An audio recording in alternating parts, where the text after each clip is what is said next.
Yo! Yayo Talk Show! Dreamin'! Don't give it up, Molly. Dreamin'! Don't give it up, Marco. Dreamin'! Don't give it up, Kaden. Dreamin'! Al's name didn't fit. They talk about the show this group of four friends been going for a million years, there's no end.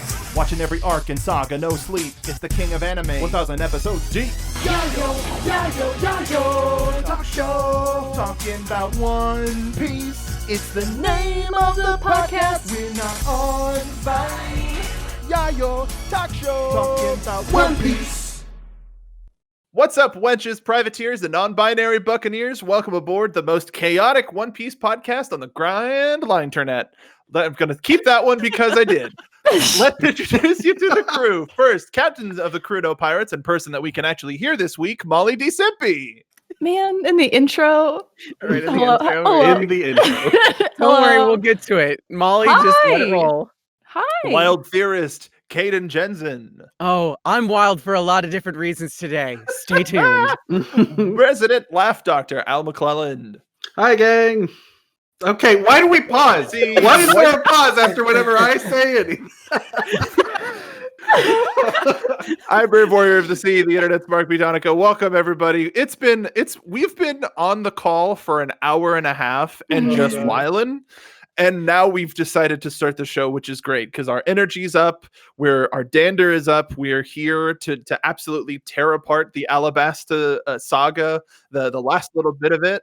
We're coming in super hot, and I've already forgotten what Caden's going to go off about immediately. So first, no, let me go, please toss it to me. I want it. Give me the ball. So before we let Kate go off, I want to ask, what episode are you on currently? I had to take a little bit of a break because life is busy as hell, but I'm at 350 right now. Oh, solid number. Now, is there anything that you would possibly want to, go off on?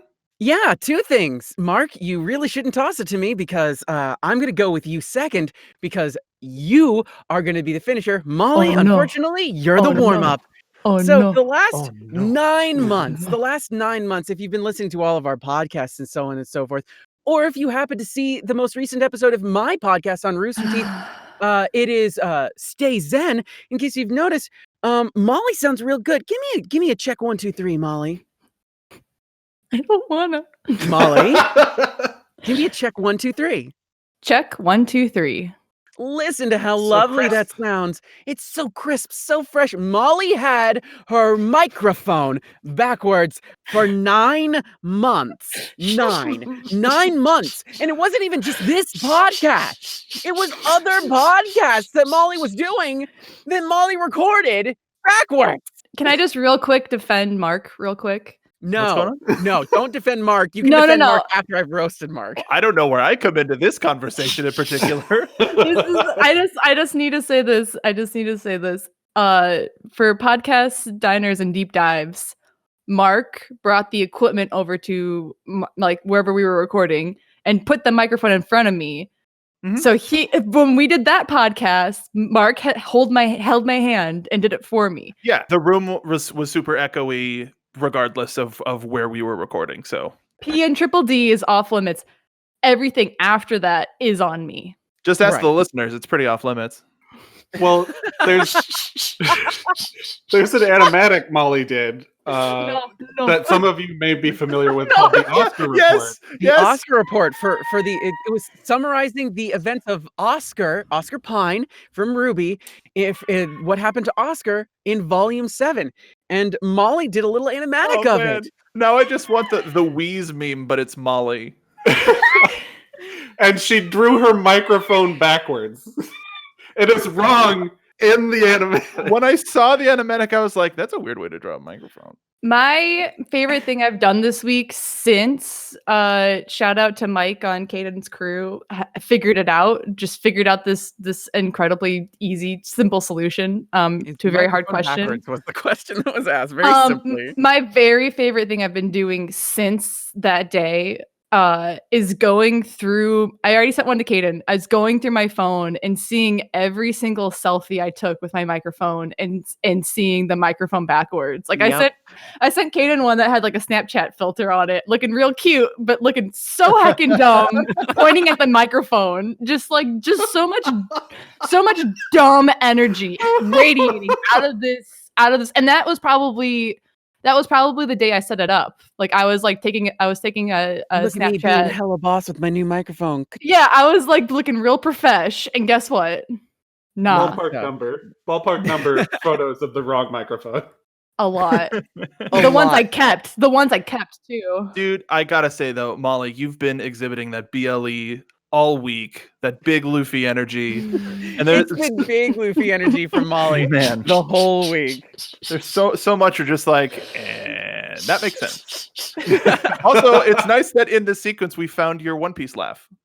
Oh yeah. It's oh my god, it's Luffy's laugh. The she.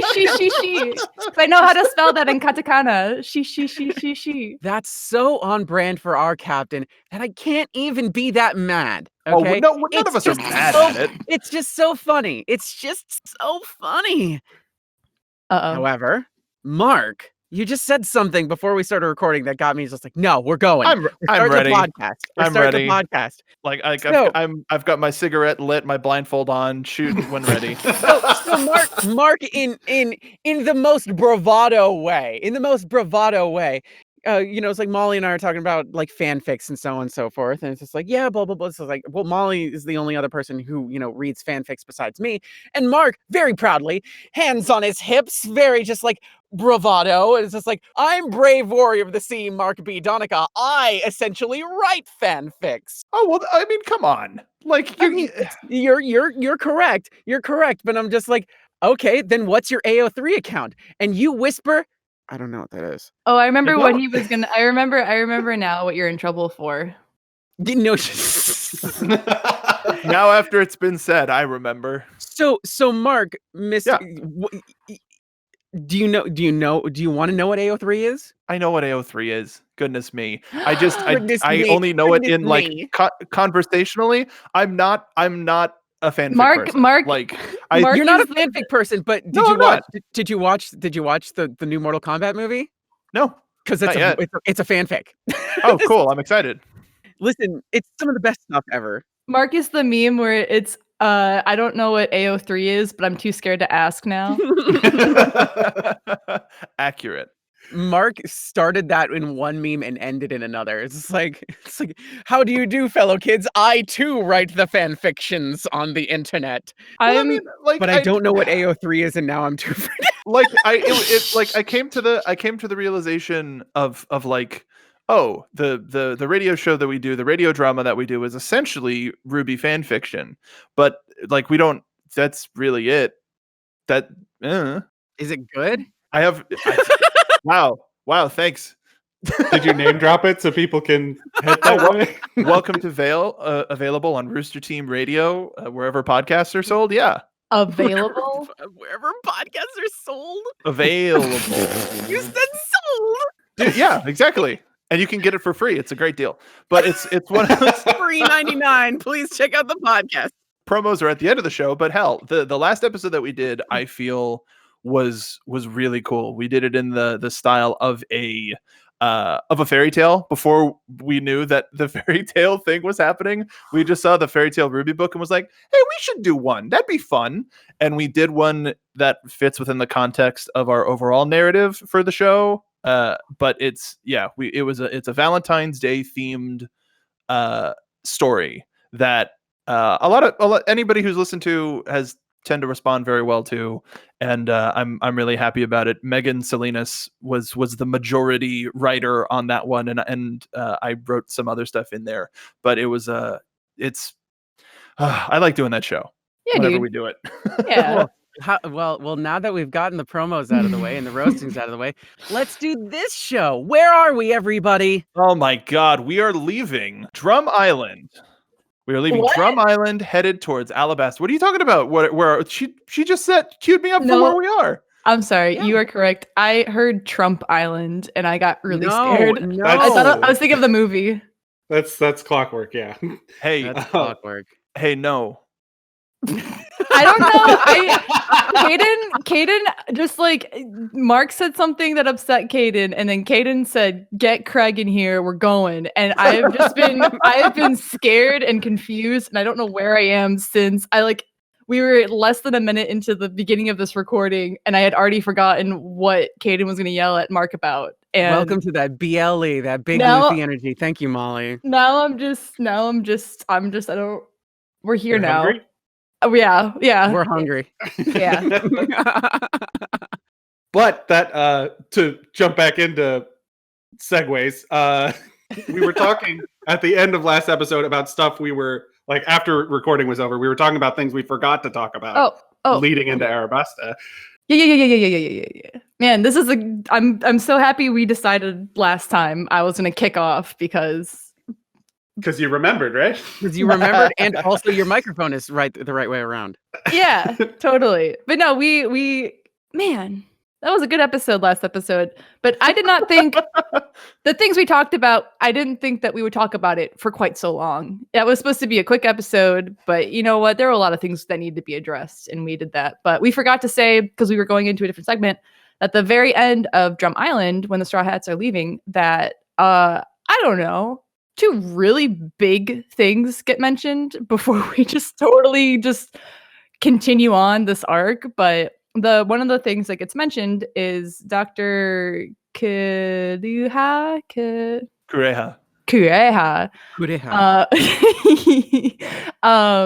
She sees Luffy's wanted poster and sees that his name is Monkey D. Luffy, and the D is important. And she reveals that Gold Roger, his name is actually Goldie Roger, which in terms of like character names still is one of my favorite very specific to One Piece name that Oda has come up with.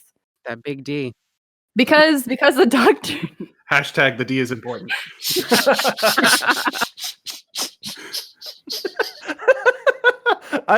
We need to keep breaking Molly because it's a lot of fun. I put a giant sweater on and I'm just sweating now. Why did I do this? Why did you do that? It's April 25th. All you need is a light jacket. It was chilly. You don't need when I woke up. No, you don't need nothing. You just like put it on tank top and call it a day. I was chilly. I was chilly. I was. Oh, come on. It was just so chilly. And they had iced coffee. It was cold. I had iced coffee, and now I got a sweater, and I'm chilly. What I'm hearing right now. Yeah, what I'm hearing right now is I am chilly, and then in parentheses, derogatory.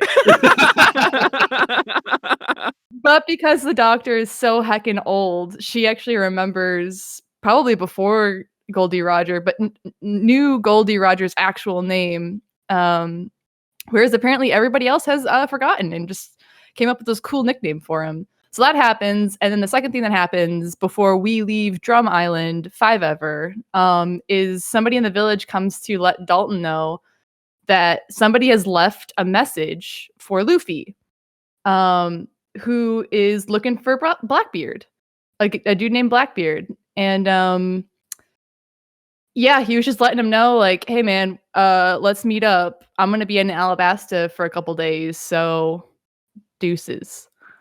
I was trying to think of like a text sign off. Amazing dismount there, Molly.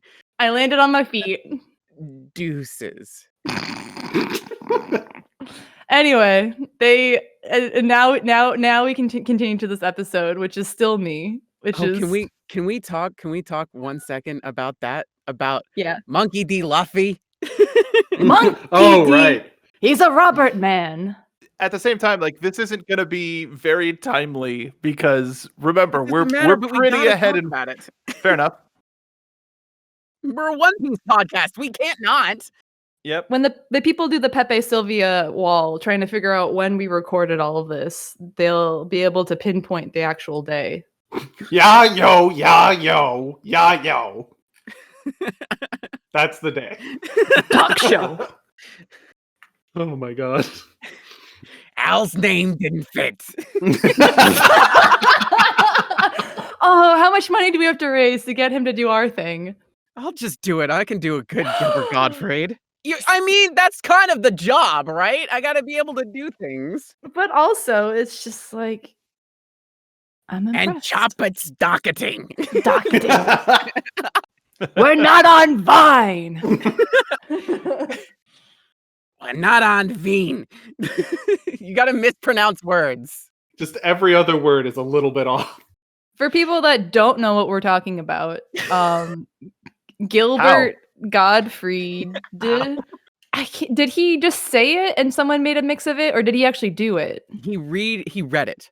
Okay, He so read it because it was a request on Cameo. And then somebody took that and cut it together as the theme song. Made it real. Thank you, Made it whoever real. whoever on the internet did it real. Thank Dreamin'. you. It's dreaming. It's the Dreaming. equivalent of when everyone's gonna Christopher Walken, when Christopher Walken did Poker Face. Poker face. Poker Face. But yeah, that just happened this weekend while we are currently recording. Yeah. So we're Her dating name ourselves is now. Malloy. Malloy DeSampi.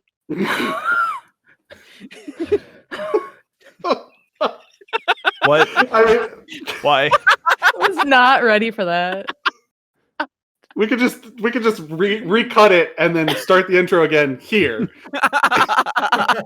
No, this is gold. Can't. All right, we've lost the plot. Right the ship. We need to get back on course here. We're heading for Alabasta. We're heading for Alabasta. The crew is on way. They now have Chopper. Chopper he's docked in. He's docketing. They finally got a doctor on the ship. Thank God. They don't make Nami, who knows what a band-aid is, do everything. And on the way to Alabasta, they meet this funny guy. This real funny guy. You're a funny guy. He's a funny guy. He's a fun guy, funny guy. Very ha funny. You know, what a guy. What a guy. And they have a special ability. And by special ability, parentheses, devil fruit. Where if he touches somebody's face, he can replicate their face and voice. But not body type and not clothes. And it's very hilarious until their crew picks them up and they find out he's I don't know, part of the Baroque works. His name is Mr. Two. He's the man of many faces. Go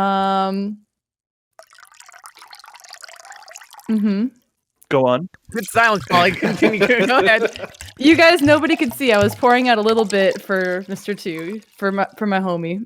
What was it? It's like the Mane Mane no Mi. Mane Mane no Mi. Which I'm just gonna assume face fruit. Clone fruit. Yeah. Oh, well, not the one I would have gone with, but and so I think it's important to say that he imitates everybody on the ship except for Sanji and Vivi because they're doing other things. So he leaves and Sanji's cookering. He's cooking, dude. He's cooking. So he leaves and they get to Alabasta. And they get to Alabasta. Okay. I just don't want to immediately go to the thing I want to talk about. I'm trying to remember. I mean, it's kind of soon. It's very soon. So they port and then they immediately need to restock on some stuff. Luffy's hungry. Surprise, surprise. I told you, it's the thing he's known for, you guys. I got it in one. No, it's exactly where you want to be. It's one of the funniest couple of scenes I would even say in the whole show. And because it's about Tu Husbando, do you want to talk about it? Well, yeah. Well, then go ahead. Now's your time. Yeah.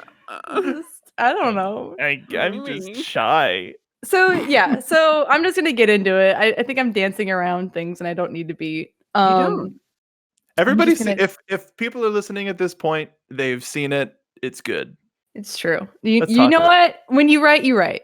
So they get to town, and there's this dude in the bar who's got a very impressive back tattoo of a very famous, I would almost say the strongest man in the world, chilling out, a pirate. His name's Portegas de Ace, and bro fell asleep in the middle of eating some like lunch. And while that happens, dude wakes up. Everyone is just everything that Ace is doing is just throwing everyone for a loop. They thought he died. He's fine. He's got narcolepsy. He wakes up. I think he wipes his face on a woman's dress He totally does. and then like immediately like changes the subject. So like, it's like everything he's doing, they're just like not expecting it. So we got cool guy A. And then we get what probably people would say cool guy B. I'm gonna say Still a cop. I'm gonna say dumb guy A. So cool guy A and dumb guy A walk into a bar. Yeah, basically. And it's like, have we met Smoker before? Yeah. Yeah. Roguetown. Yeah, Logetown. Logetown. Long Where time he- ago. He's like, hey, I'm Yeah. sorry my pants ate your ice cream, little girl. What? Yeah. So we've met what did I call Loki. him? Dumb guy. We've met dumb guy A. And so it's like these two powerhouses. We kind of like understand that Smoker is kind of a hot shot, big deal. And then we don't really know who Ace is yet. But man, he's got some big dick energy, man. Also his titties are out. He's just exuding a lot of just what do you call it, Caden? Dom energy? Why did you single me out there? You said it before. Why was I the one that was just like, "Peyton, you know what I'm talking about? It's that energy that you talk about all the You time." taught Okay. me that term. You talked about Robin in episode 0. It is okay. So Ace is just very top energy. Oh, It's top such energy. top energy. Yeah, like Ace has got top energy, which Taking is not notes? necessarily the same as Dom energy, because like Ace is definitely top energy. Dom energy is something else. Oh, Dom okay. energy will get to Dom energy. Dom energy is like when you drive a fast car and everybody's your family. Boo. Oh wait, no, I actually have that. I could do that. Hold on, wait. No. Everybody, Okay. hold on. Let's hold. Thank you. All There you right. Undeserved. Can I I'm gonna phrase it like this. You can have top energy. You can have top energy, and not be a Dom. You can have Dom energy and not be a top. It is likely that these two are owned by the same person, but not inherently needed or necessary or even true. Okay. Yeah, Molly, take note. Take this down. I'm making notes. Molly's Okay. So it's taking a notes. Venn Molly's taking diagram. notes. I'm making Because notes. there's top energy, there's bottom energy, and then there's switch energy. Okay. And then there's Dom energy, and then there's sub energy. And Okay, Miss, why did you throw it to me even though you have all the information? Listen. walking wiki page. I'm sorry that again, Molly, you should know this. You're on AO3. But you know I'm not on AO3 for that. Yeah, but at least you know how to sort tags. I just do Never no mind. eclectic. I don't know what I know what I'm Yeah, you knew. That's why I threw I it don't to know you. why I'm trying. I don't know why I'm It's wild that Ace has top energy when he refuses to wear a top. Listen, most Yeah, that's tops what that don't wear means. the top. It was you. I'm not doing it. I'm not doing it. No, move along, please. Why? Nothing. Move along, please. Okay. So Alabasta. anyway, Where So- are we? a cool guy A is in the bar. Dumb guy A walks in. It seems like it going down. Something's going down. And I'm trying to remember how this happens in the anime because I think it's a little different. I'm pretty sure Luffy yeets himself. Luffy from a distance sees the word restaurant and it's like, boy, I'm hungry. And he rockets himself into the building, not seeing Smoker or Ace. By rocketing himself in, he headbutts Smoker. It's all done in slow motion and it's so bloody beautiful. He headbutts Smoker, who not expecting it, totally gets knocked out, but he knocks Smoker into Ace, who's watching this military man come straight at him with his eyes bulging, titties first, eyes bulging out of his head. Smoker takes out Ace like buildings away, and Luffy just pulls up the next available seat and goes, feed me please, meat, please feed me, and everybody else is like, what have the last 5 minutes been? It's so fun. God, I love this scene so much. It's so funny too that like this scene particularly, I still the placeholder for this scene is still the 4 kids scene. But yeah, so Luffy yeets himself into the bar. He yeets dumb guy into cool guy. They both get knocked through the walls. Smoker stands up, sees Luffy. Luffy sees Smoker. He's still eating. And then they finally, like, the cat and mouse game begins again. And then Ace stands up. No, wait. Ace stands up, sees Luffy, excited to see Luffy. Smoker stands up, shoves Ace back down, sees Luffy. Cat and mouse start.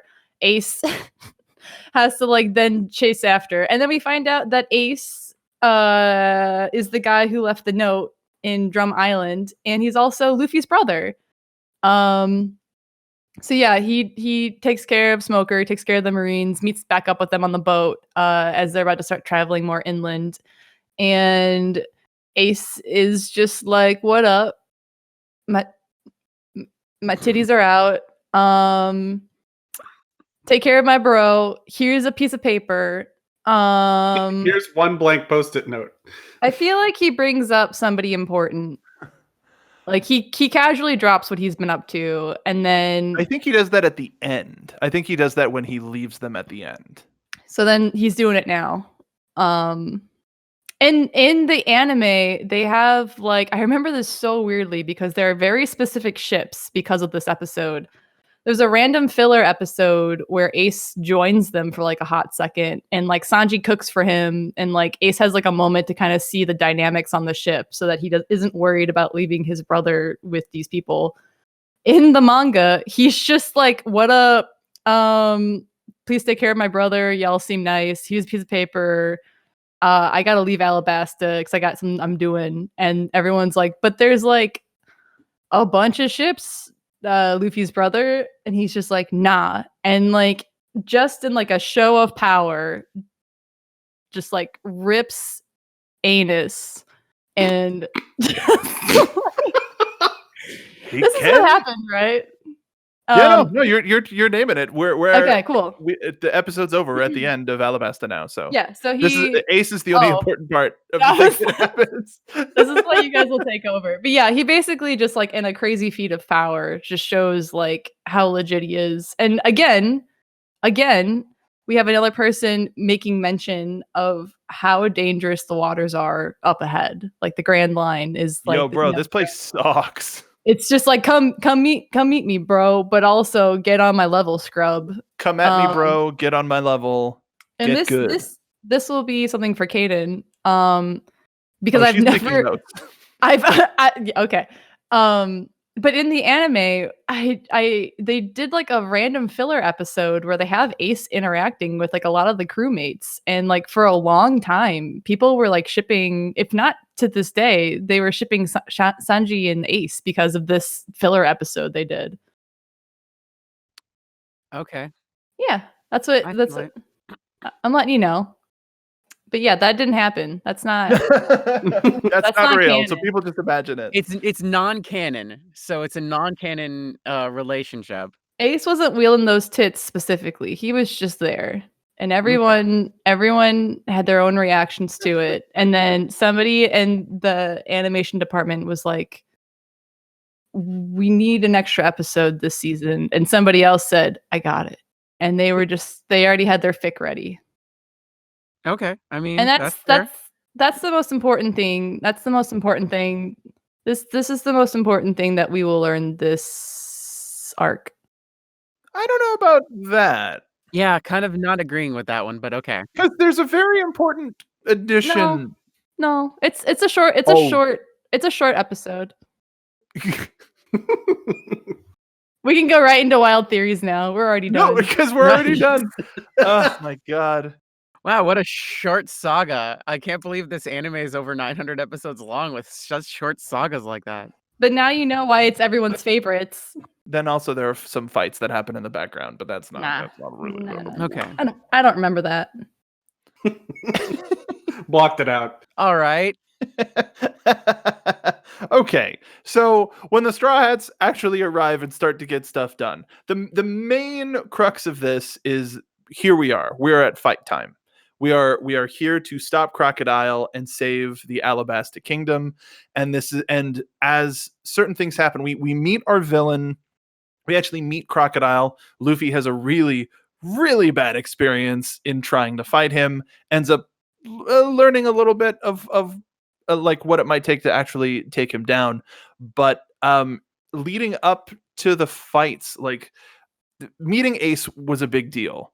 But when it comes to like Luffy getting lost in the desert, I think that one of the main things that came from there was meeting the Kung Fu Dugongs, which are still some of the coolest and silliest like side characters that there have ever been. But does anybody have any like big highlights from being lost in the desert? Because to me it only is like a couple of moments in there. Didn't they meet an entire other group of pirates that are sand pirates? In a filler episode, maybe. Are you sure? I'm sure that there was stuff in there that Man, they really padded the entrance to this arc, huh? And there was a whole thing where like in the middle of let's see, right after they leave, and this is like when they like split off from Ace, actually, if I'm not mistaken. This is when they like have that like separate, and there was this whole like Ace episode, which was really fun. But it was what, Nami and Vivi, and they meet these desert pirates, and like it's mostly like filler nonsense.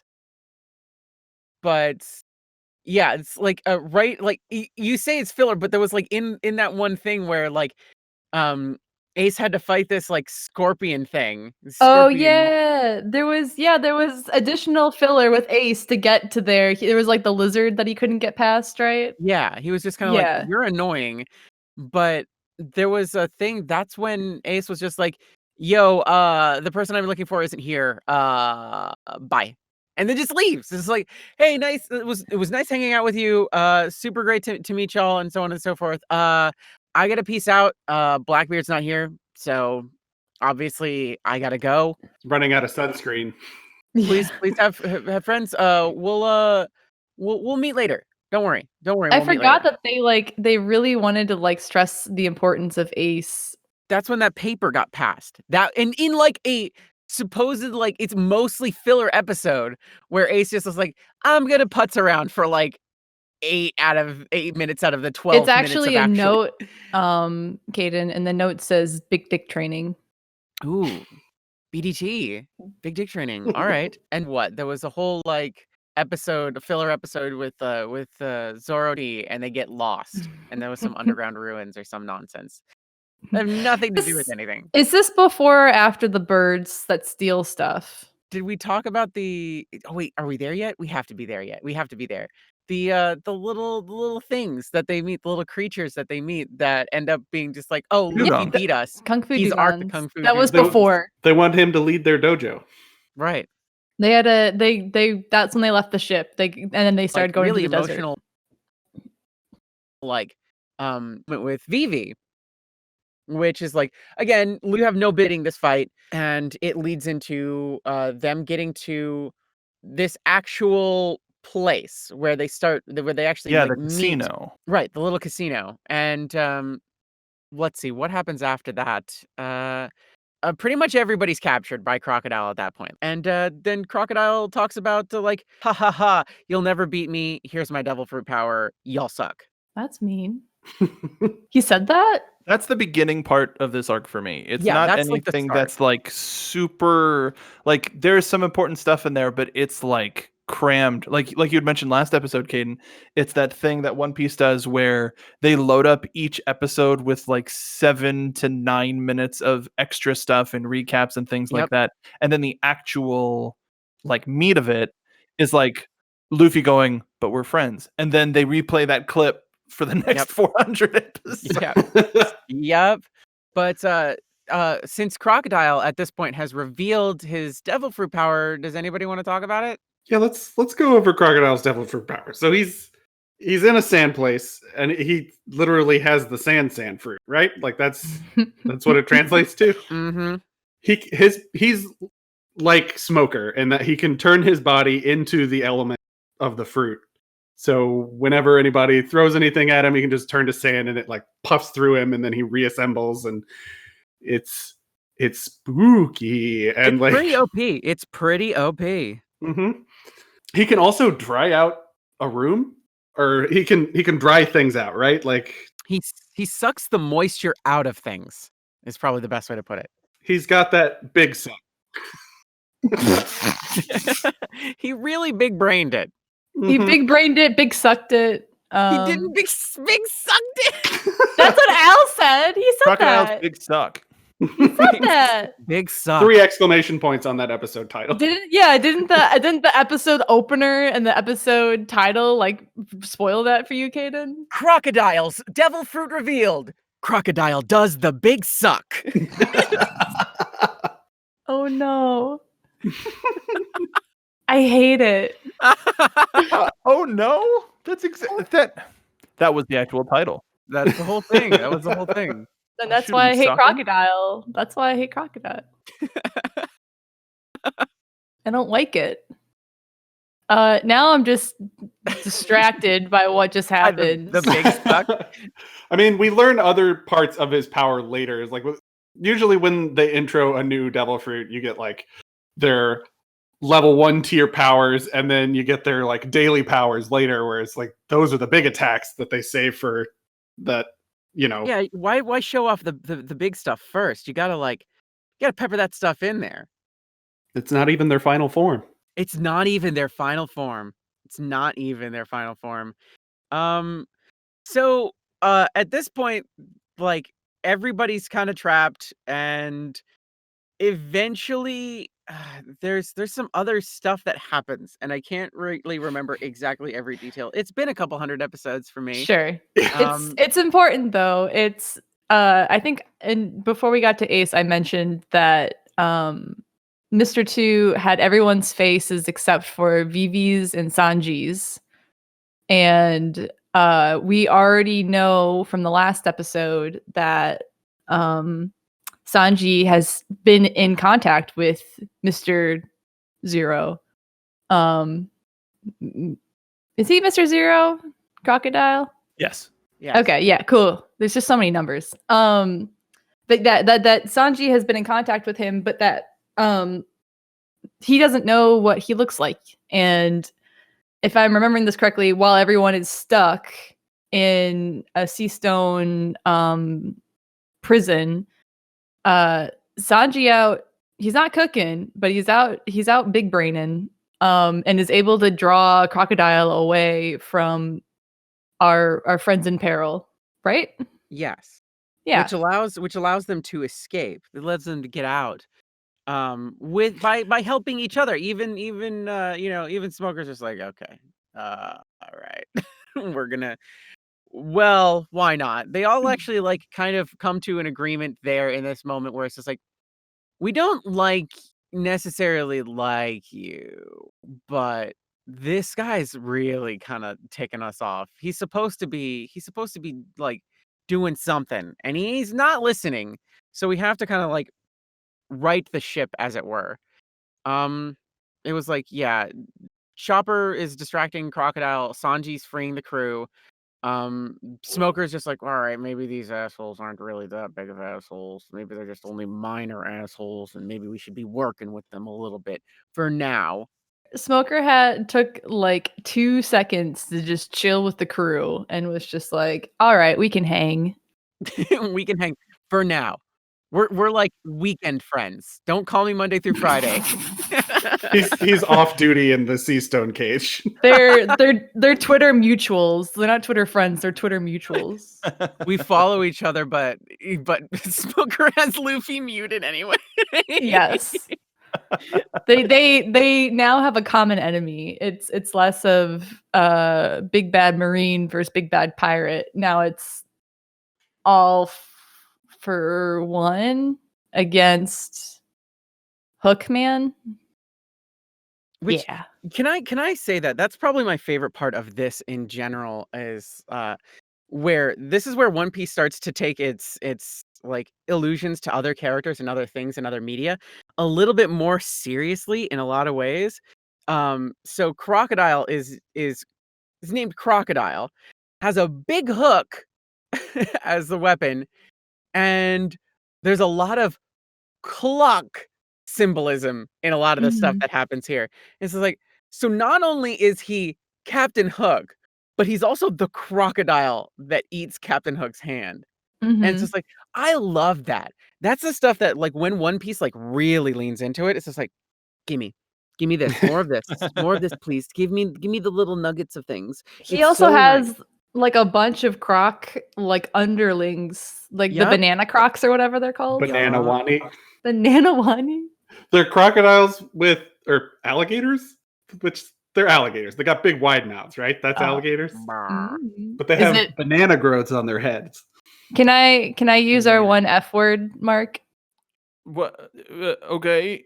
Is it Flat Fuck Friday? Oh, it you is. effing losers. that'll help figure it out.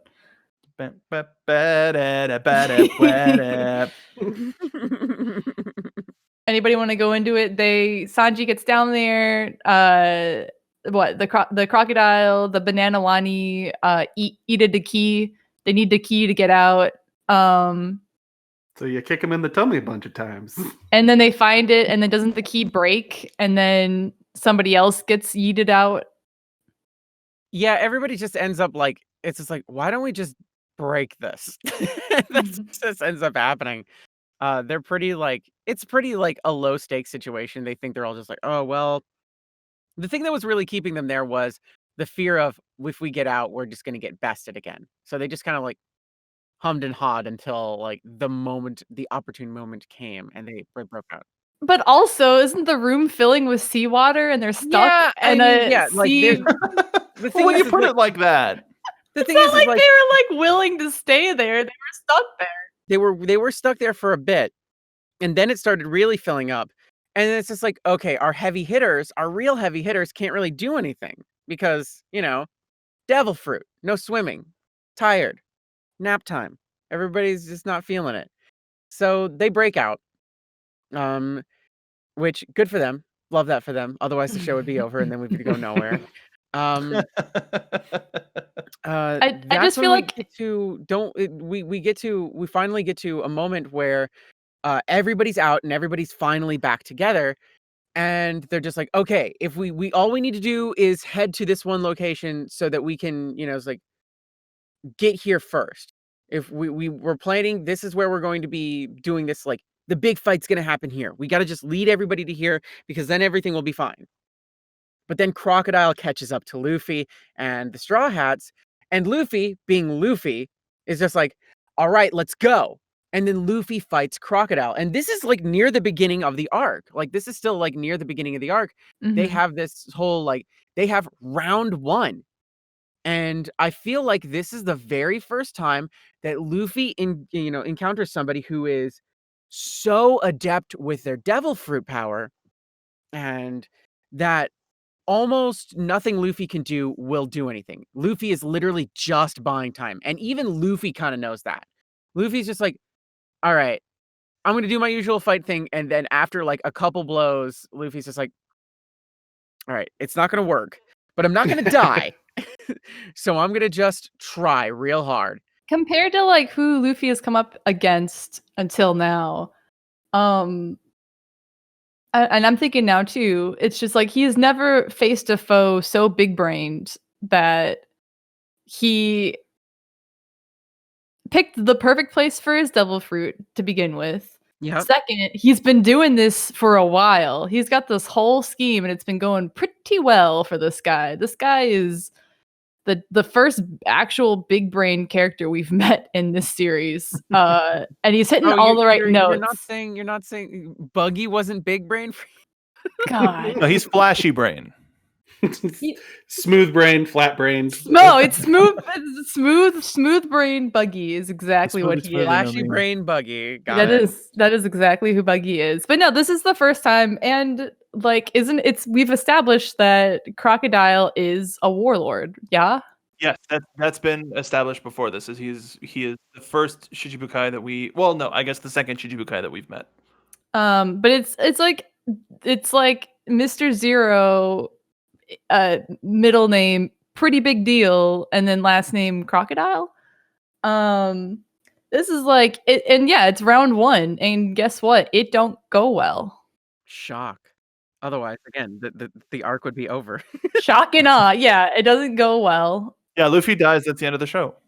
I mean, I'm looking at a screenshot, a very dramatic silhouette screenshot of this fight, and it does have very big "the show's over" vibes. Luffy died. Luffy is defeated by Crocodile for the first time, which does imply that there will be more times. But it's just, I'm just looking at it, and I'm just like, out of context, people would probably be like, "How are there 1,000 chapters to this? Do they just go on without him? Who can say?" I need to find the 4 kids because I remember the like with this in the 4 kids, like it's like Crocodile like pointing at Luffy being like, "You stay." It was kind of like the Belmare thing of Arlong just pointing at her and say, "You're in a dungeon." It was like something to that effect of like, "All right, I beat you up pretty good. You stay here now." Oh man, I lost. They take the silhouette, they erase from the hook, and he's just standing with his hands on his hips, like, "Oh, gee." Essentially. You stay here, monkey Luffy. You stay right there because you have been beaten by me enough within the realm of plausibility for a kids' TV show, Luffy. Aw, dang. Okay, I'll be here for a couple episodes, but don't go too far because then I'm gonna chase you, and then we're gonna have a very PG fight that is appropriate for the ages of 7 and younger. And we'll probably be friends afterwards. I imagine that they throw in like a little bit of context where it's like, "I'm gonna bury you in the sand now, and you're gonna sit there. I'm gonna put you in a sand chair timeout, and you're gonna be there for a bit. You're gonna take a nap, a sand nap." A nap on the beach, comfortable, but it'll be a little too warm, and you don't want to be there for too long because then your rubber man arms will get sunburned. Put on sunscreen, but I'm not gonna leave you with any. I'm a bad guy. It's also a PSA. Yeah, I just knowing that Robin's gonna come in a second. I can hear her. I can hear her 4 kids' voice. Where it's like, "Howdy, y'all!" Like the cowboy voice. Veronica Taylor, or it's just like, "Hold on now, like this boy out here without sunscreen, like can't have that." "Oh, honey, you can't be out here in Alabasta with no sunscreen. That just doesn't make any sense. You're gonna be sweating like a sinner in church." You're gonna be sweating like a sinner in church. So go ahead and put that straw hat back on, because it'll at least protect your face." And that's what I can only remember the 4 kids version. Howdy, howdy, howdy. I wonder why 4 kids ran out of money. Many. So anyway, Luffy gets what, buried in the sand. Crocodile goes about his evil way. Straw Hats are on a crab. They're scared, frightened, hand. So they're now we're on a time crunch. Now we have a plan. The Straw Hats have a plan. They have a plan. the, they have a new plan because they found out about Crocodile's plan. So now they're in game mode, and it's all just set up to get to there, because at the same time that all this is going down, the heckin' revolutionaries are rabble rousing. They're ready to just The revolutionaries. yeah. They're mad, they're like upset, and they're also doing things. So while the Straw Hats now realize that all this underground crime activity has been happening, the bigger picture is the revolutionaries pissed at the king wanting peace, but not wanting to fight revolutionaries. They figuring out their thing. Straw Hats on the way, Luffy defeated. Ace nowhere around. Titty's probably still out. Can we get a checkup on Ace? Titty's out? Yeah, okay. Titty's out. Hat on. Titty's out. How's them titties handling, Ace? Out. Fantastic. Stay out. Just like very far away, just like They're still out. Oh, they're out. they're out. Don't worry, they're still out. They're still out. I got it. It's all right. Thumbs up. We got it. I imagine like a Gondor calls for aid type situation where every island has they have beacons to just like let people know that Ace's tits are still out. If I wrote One Piece, it would be a much different. That's actually what the log poses point to. Is Ace with his titties out? Ace with his titties out. Don't worry, we will give everybody Molly's AO3 account. I was gonna make that joke where it's like I've now outed myself because the Ace's titties call for aid fanfic is now glaringly obviously mine. Falling mud. It doesn't necessarily like deter anybody. They'll never figure it out. I have a mustache on my icon. Ah, yes, the evil Molly. As the rebel army is like starting their attack, this is where we get all of the big fights happening. Yeah, like this is where everybody starts to pair off, and we start to see the defeat of hello, the kick fight, kicky feet, yeah, kick fight. feet fight. Kick fight. Where it's Sanji versus Mr. 2, who tries to use Nami as a disguise, and he's just like, well, I guess I can't do anything. This is this the first time we see Sanji's like, oh yeah, well I can't do that. Can't fight ladies. We've kind of had him like mention it before, but this was the first big thing, and the first time with it, we've actually had Sanji just being like, I can't fight women, which Sanji, that's not gonna bite you in the ass at any point Never. in time. What, Also, so when, like, villains are villains, my dude. Villains are villains, my dude. But also, Caden, his whole, it's like, yeah, he's gonna get his ass kicked by women, but women kicking his ass is also a kink of his. So, Sanji will only do himself favors. The thing is, like, okay. See, the thing is like if somebody came up to me, all right, so hypothetical situation, Sanji comes up, it's like, I can't fight you. You're a woman. Blah blah blah. It's like, okay. But then I like kick his ass a little bit, and he's just like, "Oh yeah, come on, you can kick harder." I'm just like, I'm gonna stop kicking you. I'm not doing this with you. Whatever's happening, you know what? You made it weird. Now I'm just leaving, and he can't chase me because he's just like, well, I can't do it. It's like, okay, Sanji. All right, Sanji. All right. I can't do it. Sanji's the one person who's wearing all of our Steppa No Me merch. He's that guy. The headbands, the t-shirt, the hat, the original simp fruit owner. Yeah. Yeah, that's Caden. We're not in the wild speculation place yet. You can't just throw that stuff out in the middle of a show. Which I will say, I actually forgot about this part. I said earlier in the episode that Bon-Chan his body doesn't change. It does because of this whole bit. He got the boobies for this bit. Be boobid.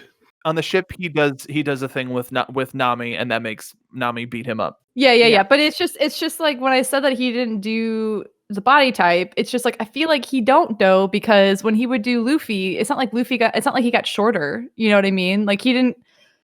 It's I There's a weird loophole here that like annoys me. I don't think he did Loophole. though. Loophole. The loophole. Oh my And god. shirt. Anyway, but that's the One Kicky Piece kick version fight. of Kiki Kick Fight. And Kick fight. ultimately Sanji is victorious over Bon Clay, but like it's still a thing of like, well, I still like Bon Clay after this. Like he's still technically yeah. working for the bad guys, but it's never like Bon-chan is less of like I'm evil and I'm gonna keep being evil. Like Bon-chan is the first person we've met who was like, you guys are all right. You guys, we can be bros, right? Like they hanged beforehand, so there's a bit of like it's like yeah, you got your ass kicked. Like you're still working for a bad organization. You're still doing bad shit. But goddamn, if you're not a bro. After that whole thing, or while that's all going on, there's another fight that's happening, which introduces an incredibly cool little thing that will keep coming back, and like it introduces Nami as not just a tactical person, but as a part of the fighting members of the Straw Hats. We get the introduction of the Climate Act. I thought you were going with weapons eating devil fruit, which is why I Not giggled. yet. We're not there yet. But speaking of this fight, does anybody know what holiday Miss Doublefinger represents? I don't actually. The 11th? Double Close. fingy. The Miss- Ides Miss- of March? Listen, sorry, my brain went No. when no. when I hear the okay, I'm not gonna do it again. I'm not gonna listen. Miss Doublefinger sounds like something, and I'm not going to say anything. So I have keep going. I have this recording tags on PG. I have them on PG. You were the one who listen. Tits out, Ace. Okay. But tits can be out and still be PG. Yeah, we're still at PG-13, I think, because of the one F-bomb. Not according to Tumblr, because if you have female presenting nipples, then you're out. Well, So- that. Anyway. Anyway. Gotcha there. Speaking of female presenting nipples, let's talk. No, but Miss Doublefinger, Miss Doublefinger is an inside joke to Oda and only Oda. When he references January 1st, he puts up his two fingers and calls it double finger. So her representation is of New Year's Day. New Year's Day. Cool. I love that. I love that. And also, you know what else that Oda's usually happens? Oda-ing. Oda is just like my favorite fucking person, but also he's like, oh man. I say this affectionately. Oda is fucking Oda, dumb. affectionate. Affectionate, like, in the best way. I was thinking about like I was trying to logic my way through that, and there was no logic to be had. But I will add, Ace's birthday is the 1st of January. So do people ship them? no. Oh, well. I'll Kiss tell you us that out? right No. now. No. Not And yet. moving Wait until on. later today when Folly Mud puts up a new... Until everybody who listens to this decides to prove me wrong. Ace's double finger. So I have two questions. Please. Yeah, yes, you in the front. So I have one question and one statement. I'll start with the statement, then I'll move to the other one because it makes it funnier if I do it this way first. So again, if you hear Miss Doublefinger and you're not thinking along the lines of where I'm thinking, I'm thinking of the bird, like just flipping the bird. Yeah, twice. I was thinking yeah, like of double course. guns. I was thinking Uh-huh. like guns. You're not thinking finger. Listen, most people aren't thinking finger. Listen, take a look at Miss Doublefinger and think that, because you're not gonna. But I just like, I mean, everybody kind of like Oda has this like over sexualization thing. So thinking Miss Doublefinger and then thinking, is not really like out of sorts for somebody like Oda. Raises my hand over completely went over my head for like a decade. Wow. But There yes. And I delete that. Thank you. What's her 4 kids' name? It's Miss Doublefinger still. No, it They can't just- possibly. It can't possibly be. There's Okay, no all right, way all right, that all right, they're all gonna. that they're gonna like 4 kids is just gonna be like, let's talk about fingering in front of the children. Okay, all right. Nobody at 4 kids is gonna be okay with that. They just got rid of any of the joke in the supposition. It's Miss New Year's Eve. Okay, there you go. Mm. There it is. Which is wrong because it should be Miss New Year's Day. Yep. Yeah. Yeah. Poor God, kids. her design is just so. It's a lot. Again, you see her, and then you think, Miss Doublefinger, is she? No, anytime I think back to like the fight, I always remember how like like Her walk walking was through just walk cycle, so- yeah. her walk cycle was just bonkers. Listen, okay. So put it this way: you put Miss All Sunday with Miss Doublefinger, you're gonna have a great time. Mm, I don't know. Hands everywhere. Y'all know, They could play- yo. Double fingers just the start. They could play so many games of Uno when you think about it. Yeah. They could just play. They There's could. so many hands. Lot of fingers. Hey, fingers. Moving Uno. along, So please, she loses. somebody. So Nami uses the climb attack, which at the start kind of feels like a goof, but then once it is like Nami outsmarts Usopp's prank and turns the climb attack into a legitimate weapon, which is awesome. It's great to see her on the front That's in the the battlefield. first time we saw the tornado tempo. Can I just say, in Usopp's defense, it was a double-sided sheet of paper and Nami read the wrong side. Can I just say, I'll give Usopp this. He thought of party things you could use it for, but the other side was specifically a weapon. He's doing that marksman thing. Yeah, and this is also like one of my favorite Nami weapons is this one specifically, and like we've talked about it before, but Early climb attack? yeah, because the non-bow staff, like her actual like weapon, it's like it has its own thing now. But Her RPG level up. it's because of the GameCube game, the fighting game with Nami, because I can still hear like her yelling her attacks because I would always play Nami, and that's I don't know, fun fact. And Okay, all right. It got so quiet. It got so quiet, and I got scared. It was like mid. Where are you going with this? I was so curious. I'm not going anywhere. You know that. I'm just a run-on sentence, Caden. A smooth brain run-on sentence. I just want to talk about it a little bit because, like, Smooth brain the D early, run-on the early climb attack is very simple. There was a heat Hashtag the T ball, is important. there was a heat ball, there was a cool ball, and then there was a thunder ball. But it was all very simple, and it moved slow. And then there was the party tricks, which is like, flowers. What was it like? It was a fountain, There was like a water fountain. Yeah. There was there was what? Gosh, I can't even remember all of it, but there was lots of like little tiny like goofy things. It's like, okay, you're kind of an idiot, aren't you? Like Miss Doublefingers is like, I was expecting a fight. Well, that sort of changed her perception of what she was expecting from Nami, which allowed Nami to gain the upper hand in the mental game. And somebody who is this second in command sort of a thing, like her power was nothing to like laugh about. Like still, I think one of the most devastating at least that we've seen yet. One of the most devastating attack-based devil fruit powers that we have seen yet. We also had Zoro fighting Mr. Number One. Yeah. Mr. One.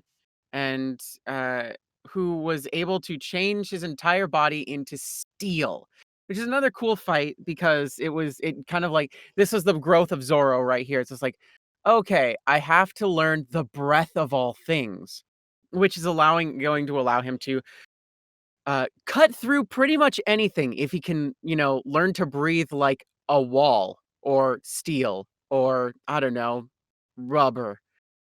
Oh no. Oh no. And that fight is like, it's kind of short in comparison to everything else. Like he kind of like finishes that fight fairly quickly.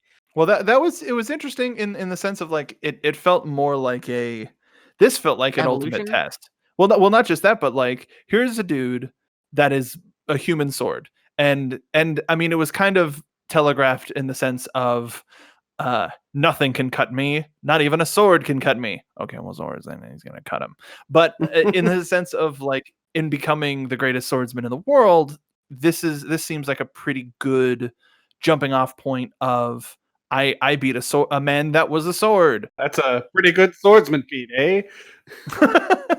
But it was short, but it was also stylized in a way that makes sense for Zoro as a sword fighter, if that makes sense. Mm-hmm. Well, it's also like classic samurai movie scene where it's all this build up and the fight itself is like very short. Mm. It's like open closed sword and the fight's already over. And we don't see anything because our eyes are moving so small or moving so slow. Moving so small. So Al, take us into what happens afterwards. There's some minor episodes where we have Vivi talking to some of the people from Alabasta and revealing some of this information. Where do we go from there? After the fact, I think we learn some major story points, right? Like we learn about this thing, this ancient weapon called the Pluton. Is that immediately after, or is there something else? I think so. No, yeah, you're right. You're right. There's some stuff going on with Vivi and everything at the same time as some of these fights, which, yeah, we learn about the ancient weapon Pluton, and then there's some stuff with Koza that happens as well. Like Koza arrives and he wants Cobra to surrender, right? Like More or less. is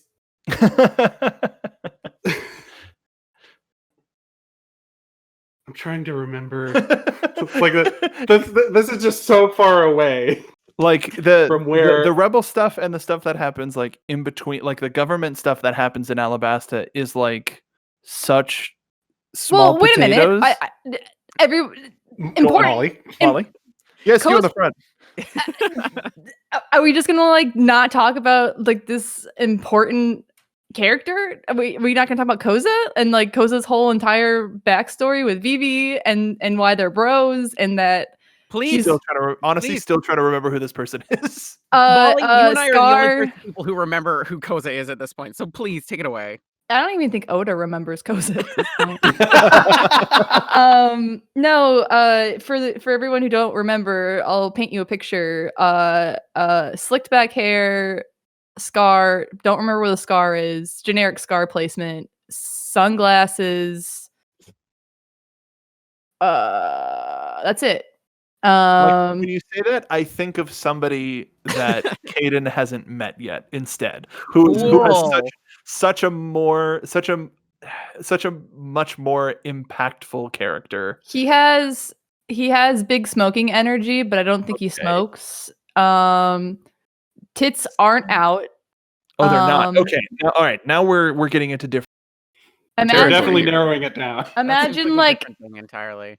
imagine like a Tom Clancy. No, he's against the government, so he's more of like a Matt There's some Damon Tom character. Clancy. Yeah, there's some. Another Tom. Jason Bourne. Jason Bourne. Who wrote that? Robert So- Ludlum. Oh, yeah. So yeah. Anyway, Koza's important, but like, did I say something dumb? What did I do? Yeah, no, No, go. it's No. just me. It's just me. Okay, cool. I'm back in our private chat about the dumb. I hate you are correct. Ignore him. Anyway, Koza is important, but like a parentheses question mark. Because he is and he isn't, and we've gotten a lot of boring plot about Koza, and then we finally have this moment now where they're at the castle. Croc's there, Vivi's dad's there, Vivi's there. This guy rolls up, and he just like in a true telenovela has overheard everything. He's overheard all of the spilt tea, and he realizes that he's been played by this underground pirates organization that's just like, yes, it was a government conspiracy all along. Shock. So that's really important. We leave those guys and we go to like the best fight you guys were going so long about these other fights. This is the best fight. We got Doggun. We got the best women character design, Miss Merry Christmas. We got the other guy. Big dumb idiot. 4? Yeah, Mr. Four. Mr. 4. I knew. I'm getting there. Usopp and Chopper. It's the Usopp and Chopper fight. The Usopp fight. Usopp fight. It's another great big brain moment for Usopp too. It's like there's so many. This fight is very good because it plays up the jokey fights. It's putting Usopp in the best situation possible where he is able to kind of like do his thing, but he has somebody there properly reacting. He has Chopper who's heckin' gullible. It's like pulls out the old, was it 5-ton hammer? And 5-ton hammer! And then Chopper is just like, bro! I didn't know you were that strong. Bro, were you lifting without me? Like, bro, like, let's go. Like, Chopper is just like, Oh my gosh, Usopp, you could lift everything. Chopper is the audience plant in Usopp's show, who is just overly hyping, who is believes everything he is seeing. Every time Chopper just goes, what? It's just like, yay! He fell for it again. Is this the first time we have seen a devil fruit where an inanimate object, quote unquote, eats a weapon? Yeah. Yes. Yes. Or weapon eats a devil fruit. Yes. So is it a bazooka or a gun? A gun. Gunzuka. A Gunzuka ate the Dachshund hound. It's like is it the Wiener dog. Mutt no me, but it's in parentheses wiener dog fruit. Yeah, the wiener model. Which is just like, I think The we've. wee wee model. I'll say it. I'll be bold. I'll say it. One of the best things and best designs in One Piece is this dog gun. Okay. I forget so much in this arc. All I remember in this arc is Banchan, Ace, dog gun. Oh, come on. What? Robin. Well, Robin's in other arcs, so I can remember her there. That's true. But Lasso is really funny. This is the first time we ever see a thing eat a fruit. A thing. I say a thing because I feel eventually there's going to be like other things that eat the fruit. This is an object. This is like, it's a gun. It's a gun. It's a dog, but it's also a gun. We've already kind of had. I was going to pose a question, and I realized we've already answered this question. I think last episode or 2 episodes ago, where I was going to propose, what would you want to eat? What object would you want to eat, and what would that fruit be, basically? But we've already done it. We talked about Crocs, the shoe, eating a Croc, Zoan, and so that your Crocs are Crocs for Guy Fieri. Straight up. Crocs on Crocs on Crocs. Yep. So You get you get the Crocs to eat the Croc food, and then you put them on Croc. Then you got Croc. So You could freestyle water ski on those Crocs. my God. I would like to also say that just this means nothing, but Lasso also has a cold in the middle of this fight. So if that had changed, if Lasso didn't have a cold during the middle of this fight, maybe they would have won. Maybe Dog Gun would have came out as the victor. Listen, regardless of winning or losing, still a good pupper. It's good. Knowing that a dog gun exists, we're all winners. Yeah. Honestly, it is a bazooka, kind of a weapon, like a rocket launcher of sorts. He's a long dog. Long dog. No, that's not the longest dog though. We're not there yet though. We're not at long dog. All right. Moving what is it? along. So then that was really important. We jump. You want me to take this one, Molly? You right. I mean, do you have higher energy than I do? I always have the highest energy, Molly. Then Molly, take just it watch the video away. again.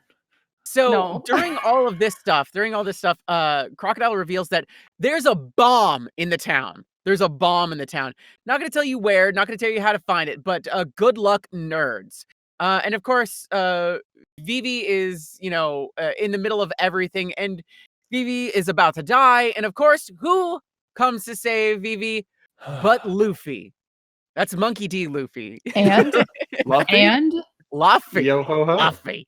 and Then round 2 begins. what? Luffy- Luffy and Pell. Luffy and It was Pell. it was Pell. they're Was back, it Pell? baby. Yeah, Pell. Huh. Yep. This most unforgettable dude because he keeps dying. He dies a lot. Yeah, Spoilers. At the end of this, we think he dies again. He doesn't. we. We. The royal we. The That royal royal we we. as the collective. We knew. So round 2 begins. Luffy and Crocodile are tossing, but Luffy brought water with him this time. Smart boy. And he's got the upper hand for a bit. But again, round 2 goes to Crocodile. And at the same time, as the Straw Hats are doing all that and the fight's going on, Robin kidnaps the king and takes the king to this big poneglyph thing, which is this information about this Pluton weapon. And Robin's just like, okay, we got to figure this out because this is this ultimate weapon and Crocodile wants it and I'm working for Crocodile, blah, blah, blah, blah, blah. Crocodile ends up showing up with Robin and the king and it's just like, translate the poneglyph. Do the thing that I hired you to do in the first place. That's why you're here. And they have this back and forth a bit where Crocodile's just like, what are you not telling me? And Robin's just like, there's no mention of the weapon here. I think it might be a different poneglyph. And Crocodile's just like, smells like bullshit to me. And stabs her. Straight up just stabs her. Nani? And of course, because we're not quite done yet. We're not done yet. Luffy, the boy, the myth, the legend, just comes a bleeding and a hobbling for one more round. Luffy's Hooray! hobbling. Round 3. So round 3 begins. Luffy and Crocodile are having this really great fight. And Luffy is kind of just like, well, I don't have any water anymore. But you know what is similar to water? Blood. So Oh. Luffy's fists Full are of just blood. blood. And just beating the shit out of Crocodile, which is Luffy, awesome. comma, full of blood. Ugh. What a descriptor. But that think of that that simple big brain of, all right, I ain't got water. Blood's got water in it. Let's go. I just want to punch him real hard some more. It wet. And thus If it's wet, it can hit Crocodile. Which shut up. Ignore the phrasing. Listen, you need all you need is a little moisture, and then you're fine. Crocodile can't take you. We only get one per episode. oh, I already okay. So during the middle of that fight, of course, typical One Piece fashion, it zips on over back to Vivi and the Straw Hats, and they're still looking for the bomb. Vivi finds the bomb, and where's the bomb? It's inside of the giant clock tower that I alluded to earlier. Oh my because God. What? yeah, Just like in In the Hook. middle? Just like in Hook. so the final bits of Baroque works are up there trying to protect it. Can I just segue just real quick? It's still relevant. The most throwaway, very good character designs for these. It's people who we've never met before who have the bomb in the clock tower, and this is they get 7 panels, baby, and that's Mr. Seven too, right? Mr. Seven and Miss Father's Day. and that was all she wrote, man. That was it. Mr. Seven and Miss Father's Day. I forgot about Miss Papa Father's Day. Papa Day. That's rough. For Frog That's Day. rough. That's for frog. Again, just Oda decided to make a statement, and we'll never see these people ever again. I mean, you say that. We will never ever see them. Winks ever into again. camera. Winks directly into His camera. Father's Day has one of the weirdest designs ever. What does that have to do with Father's Day? Polka dots and frogs. People hear Miss Father's Day and they expect well, at least she's got a tie and a collar. But other than that, people hear Miss Father's Day and they're like, I have this sort of an expectation. And then Frog Lady shows up and they're like, oh, and then they're already dead. I'm reading the wiki to see if there's like some type of. Get off my Maybe- property. Maybe it was like Oda's dad had a specific gift he liked every Father's Day. And so to Oda, Father's Day is associated with the frogs just because of the number of ceramic frog collectibles in his house. I'm searching. Oh, Kaden, that was so good. I'm Oh my searching. God. I'm searching the wiki for clarity, and even the wiki. Miss Father's Day has a strange sense of fashion involving frogs, and they leave it there. That's all. That's all you get. I also would love to just really quickly just slide Mark in. is dying. I know, and I'm happy. I'm happy for him. I can't help mute myself. I'm sorry. I do want to just slide in since there's so many other things we need to like Quickly address. But also since I have it open, the 4Kids dub voice for Miss Father's Day is French because of the frogs. Yup. Come That's inappropriate. on. This has generated some controversy among fans since frog is an ethnic stereotype for the French person. So her 4Kids voice was Amy Birnbaum, who was also Taya Gardner in Yu-Gi-Oh! Yeah. And Charmy B in Sonic Yup. and Sonic X. Hello? Was that the sound of your soul leaving your body? It was just hyped, you know? Okay.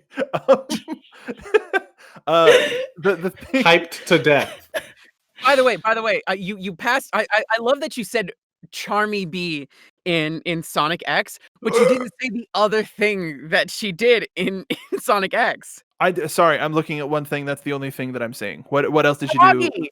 She voiced Frog in Sonic X. Oh my God. Oh, God. The circle is complete. By the way, throwing this out there, wonderful voice. Also did the voice of Kirby in Kirby Right Back at You, which is phenomenal. Chef kiss. Good stuff. Well, so I think this was Oda being like, okay, there has to be a frog themed character in every major shonen anime. Let's get this out of the way right quick. What do I associate with frogs? Father's Day. Let's go. Let's go. I'm gone again. We already somehow completely glossed over the double finger thing. All right, we got through that. No one's going to question Father's Day. Speaking of something that we kind of glossed over, or I did, we find the bomb, Mr. Seven and Miss Father's Day, which is just such a weird thing to say. It's like it's her, Miss Father's Day. Mm-hmm. Celebrate the frogs. Hippity hoppity. I just wish you'd say that with but also say champ, sport, buddy. Hippity hoppity, get off of my property, champ. There it is. There it is. That's the energy I'm looking for. So Vivi goes up, beats the hell out of him. At that point, they realize it's like, oh no, we can't stop the bomb because it's got a timer, and we can't stop anything no matter what we do. It's gonna blow up. And guess who comes back? It's Pell. Did you miss him? Did you miss Pell? Did you miss Pell after the 2 deaths that he supposedly had already? Guess what? Get ready to miss him again. Boom, here we go. Let's do the hat trick. Pell grabs the bomb and says I will do this for Alabasta. And it flies up and goes. That would have been the part where somebody should have stepped in and been like, yo, is Pell okay? He's really dead again.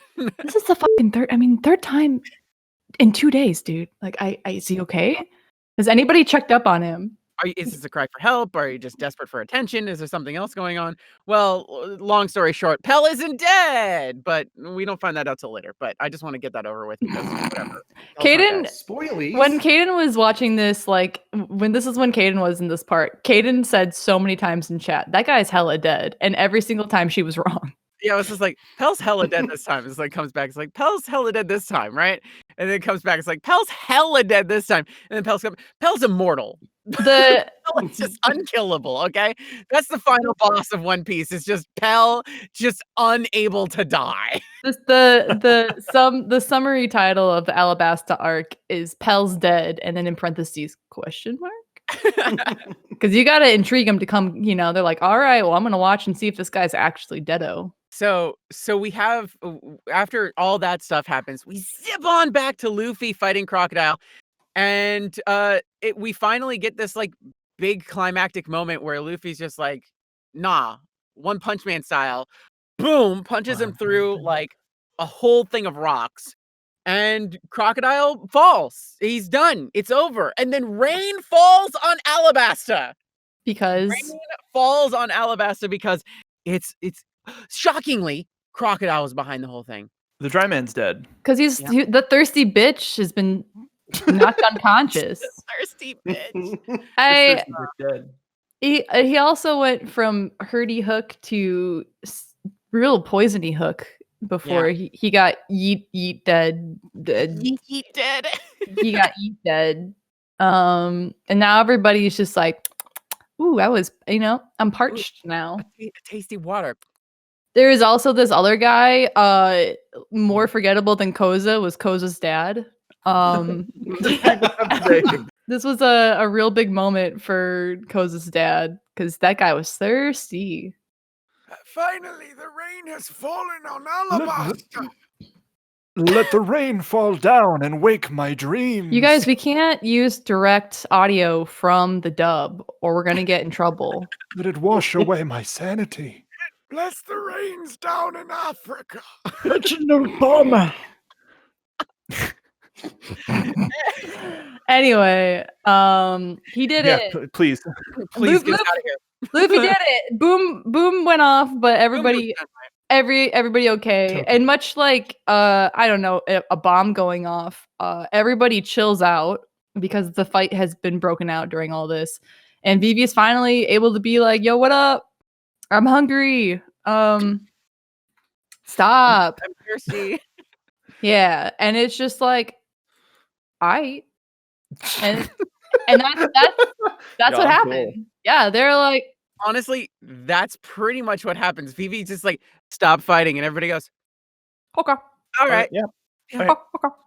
Well, she's like, stop fighting. And then everybody's just like, one guy in the audience was like, why? But what if a man says it? Why? And then Koza's like, hey guys. And everybody's like,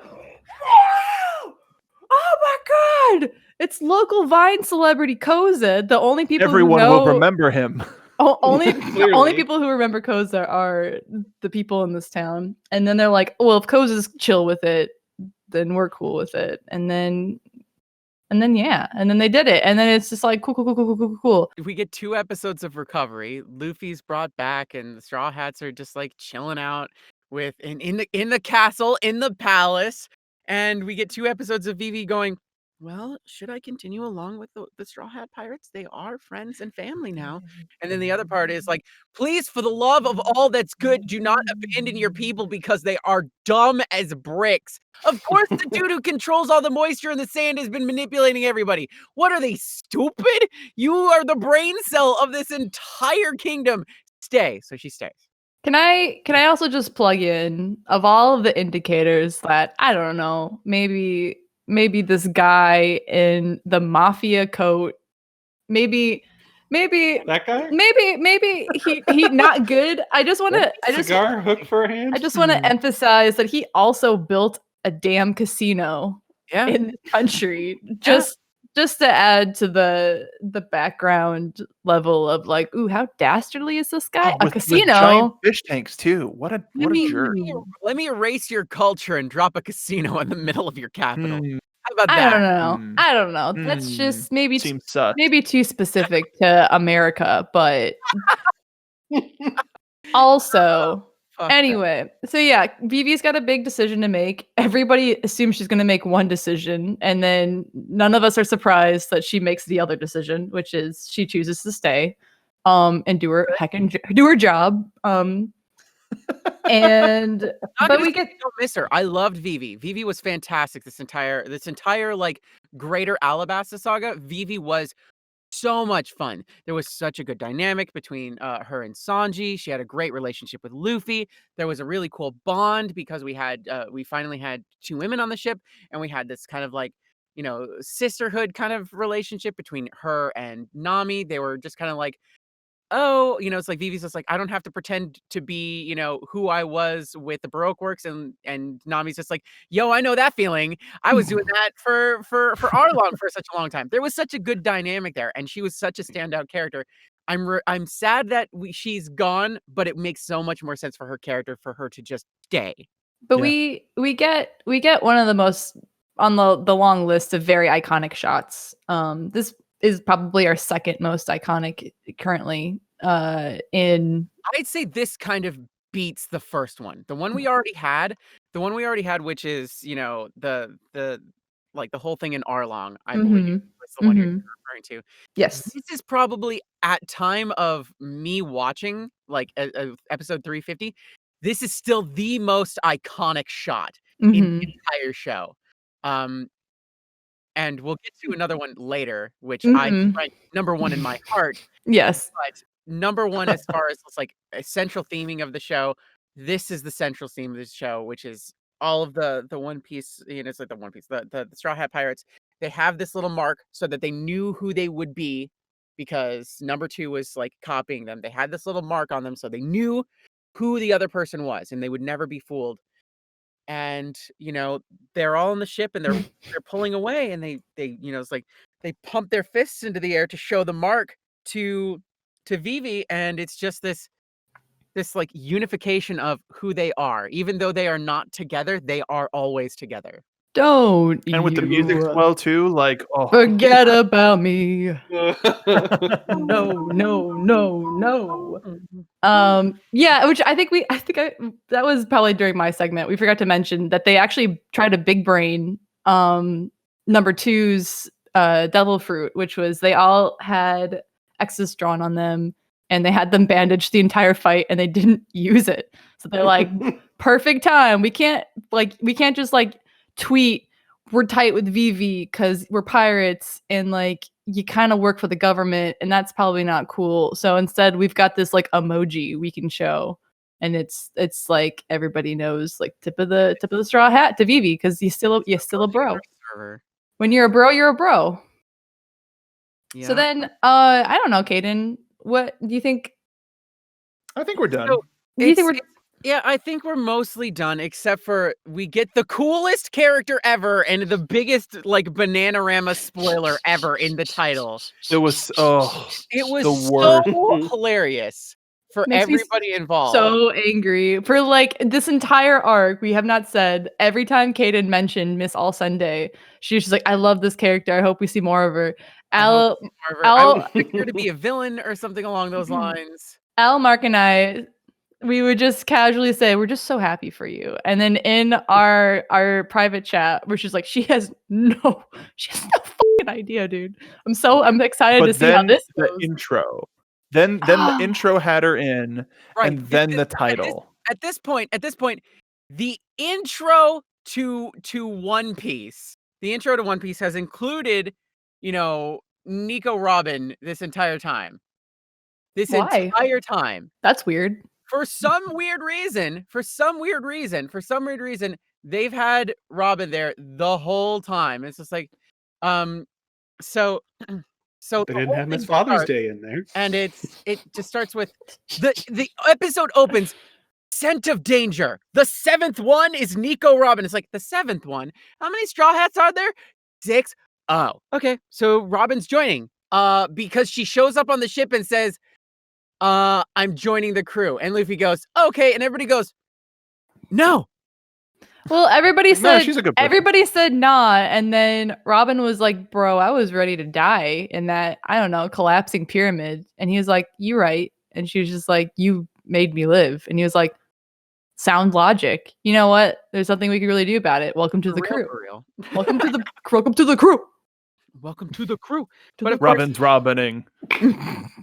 Robin's robbining. Caden pimping. Listen, so this is when I was very excited. I'm just like, she's got to join. It's like she's in the intro. Unless she turns out to be like this big villain, which would be really cool too. She's gonna end up joining. And this is the 7th one is Nico Robin. I was just like, oh, finally. So I got everything I wanted in Alabasta because we got this really great relationship between the Straw Hats and Vivi, which I thought was really nice. And it was nice to have Vivi actually leave because it shows their connection growing with the rest of the world. Like they are leaving a mark on places that they've been to. Vivi is a proponent of the Straw Hat Pirate story as it stands, and all of Alabasta is the continuation of that. In terms of souvenirs in this manga, their souvenirs are the friends they leave behind. The friends they leave behind, and then the people who decide to join them on the crew. Yeah. Of which, like, each time there's usually somebody who comes with. And Robin just so happens to be the person who sticks around this time. They don't fully trust her at this point, except for Luffy, who does not give a shit. And fair, let's go. To be fair, I'll give Robin and Luffy some credit here. She has saved him at least once. I want to say twice, but I know for sure one. It's been several times at this point. Not to mention, she's got that yeehaw energy, and you know, who can resist? Cowboy wasn't necessarily on his list, but he has room there, so he just Occasional cowboy. We kind of skipped over it too, but Nico Robin has the Hana Hana no Mi, which is the flower fruit, and can multiply her body parts onto other people or herself. She can use her arm, like multiply her arms and turn it into a rope. She can grab somebody from the back and then clutch them, which is essentially snapping their spine. They die, right? Like that's killing. Most of them die. That won't come back at all, ever. I'm just sitting here and just thinking, like, that's such an important thing that we just didn't talk about. Is that Or devil fruit? Robin's a devil fruit user, and like her Hana Hana no Mi, and I was just like, oh well, yeah. Part of the joke at this juncture was Luffy doing a Chopper impression with Robin's help that helps get Chopper! that helps get Usopp to join the all right, Robin's all right sort of a crew, which is still one of the best laughs and best reaction phases from Usopp. So I'm super happy because we finally got Nico Robin in this, and that means that from every episode on, I am only going to talk about the stuff that Robin does. That's valid. Well, but so before we get into our spoiler territory for all of the people that are caught up and for where Caden is right now, I wanted to ask a question. What Baroque Works agent would you want to see pop up again in future content? Come on. Go to me last. Okay. Whoa. Molly, so you've been the most fresh of all of the people. Yeah. Of all of the people aside from Caden who's watching it for the first time. Is there anybody, knowing Not what you Bankai. know now? Not Bankai. I just like super love Banchan. I want to say Banchan, but I'm still so in love with Miss Golden Week's power. Like I would love to see. It's like she gets such a quick moment, but it's like it's kind of a really OP power. Like I would love to see that shit get unleashed. But she's also just like a kind of character who's just kind of like, well, I'm eating rice crackers. Like I'm just out here vibing, you know? It's like such a really strong power for somebody who kind of has no motivation to use it. Like use it in her intensive purposes, but not use it for like world domination. Yeah, and it hers is a power that could possibly evolve. Maybe she does get a devil fruit. How does that affect her powers? Things like that. Al, who of Baroque Works, does anybody come to mind that you'd want to see again?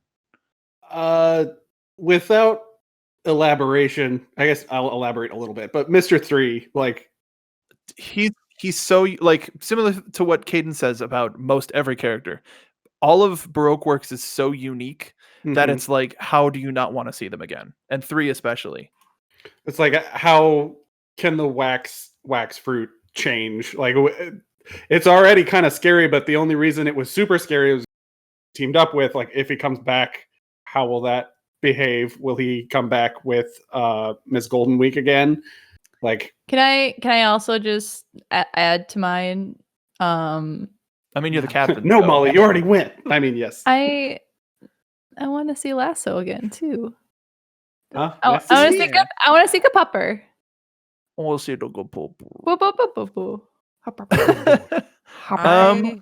Then Caden, who do you got? Who do you think? Yeah, no, it's Miss Golden Week, like hands down. Yay! Miss Golden Week's the standout because like there's a lot of people who have these different abilities, and a lot of them are like, devil fruit, or they're just kind of like not really anything kind of characters. Like there's what was it? Mr. Four, who was just kind of like he existed. That was a character. He certainly was a character. But like Certainly everybody existed. else had devil fruit powers. Mr. Five, Miss Valentine, Miss Merry Christmas. Did Mr. One have a devil fruit power? Yeah, he could turn his body into a Yeah, sword. He was that's right. sword guy, Right. sharp guy, Steelman. Steelman. So like everybody had devil fruit power except for Miss Golden Week. And it's just like, can you imagine her like taking time to hone her skills and then like, a decade later just coming back and being just like, yeah, nobody's gonna beat me. Because she was that powerful at like what? She was like what? 16? 16, I think. 15 or Yeah. 16, something like that. Can you imagine her later just like, yeah, I've had another decade to perfect this. It's like I'm trying to think like what the extent of her power could be. Like if you got something in the mail and what you thought was just like a logo or something was the symbol with a certain color, and like then also you start mixing colors. Like what do color combinations do? But it's like, could you influence somebody by just holding a letter? Like, you know what I mean? Like, because then she could just be dropping letters to the government. She could be dropping letters to Like, whoever. yo, I'm in charge. Yeah, and it's just it's like there's so many subtle ways you can that could be influenced, and people in One Piece are hella dumb.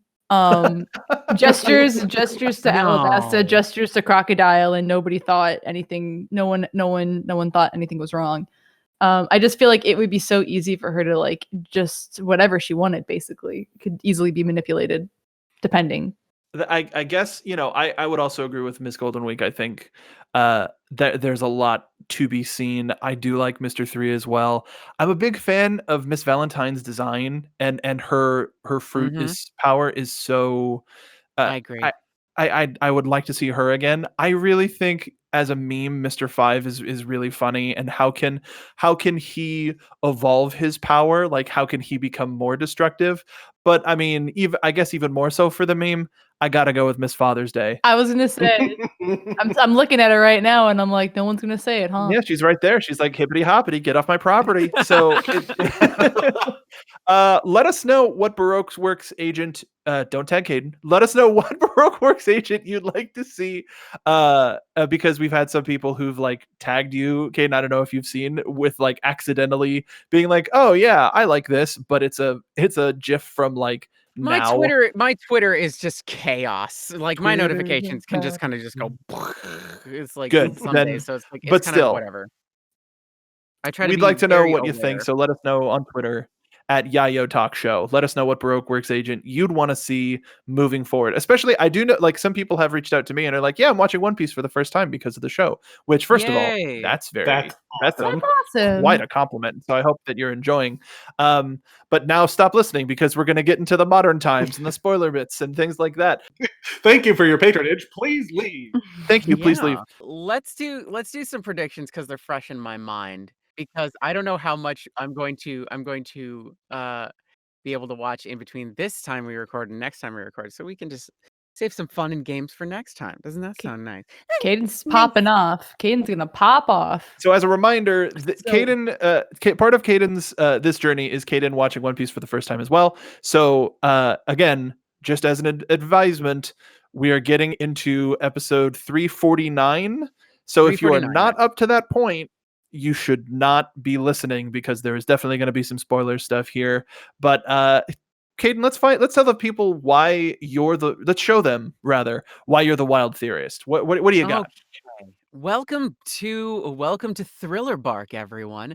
Where there's a lot of stuff going on, and we're already pretty sure that Brooke is going to be joining. But by pretty sure, I mean 100% sure that Brooke is going to be joining. But there's some information dropping in here that is super, super kind of like pertinent to some stuff that we already saw. One is that now everybody is feeling fundamentally a little bit like skewed.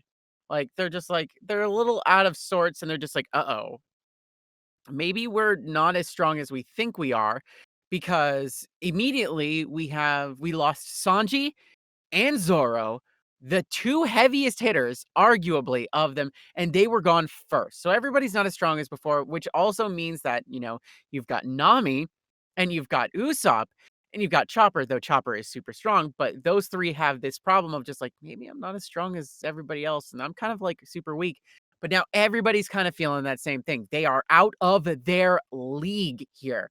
We're dealing with the first of the 7 warlords proper. We did we did see Mihawk's way earlier on, but it was kind of like, hey, this is, we're going to foreshadow some stuff, but that's going to be way, way later. Can I just say, for somebody who doesn't give a shit about him, I'm going to just remind everyone that Crocodile was a warlord, because you really just stepped on that guy. Wow, that's like, you said, that was- I'm going to ruin this man's whole career. Yeah, but that was long ago. He was kind of like doing the whole like subjugating of a kingdom thing, and not really like out there fighting. As you do. Meanwhile, Mihawks has a tiny little ship that he's on. Is like, I will kill everybody who touches any water near me.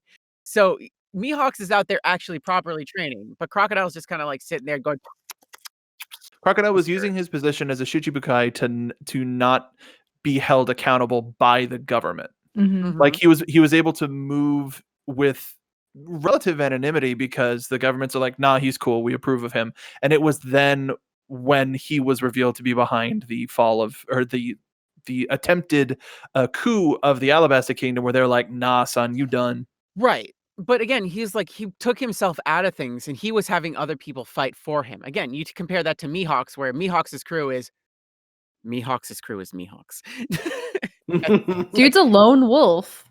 So you take a look at that in like power echelons, and here we are. We're dealing with probably one of the first, I'd say, proper warlords, which is Gecko Moria, who I'd probably say at this point, because of the way we're dealing with things, he's probably the weakest, because he's doing something very similar to what Crocodile did, which is, I'm going to make a ton of zombies. I'm going to make a ton of things to like do my bidding and fight for me, which is kind of it's like, are you not man enough to be able to fight me one-on-one? You have to have a pack of zombies do it for you, which is kind of that, like, I know, that's how you would taunt the dude, right?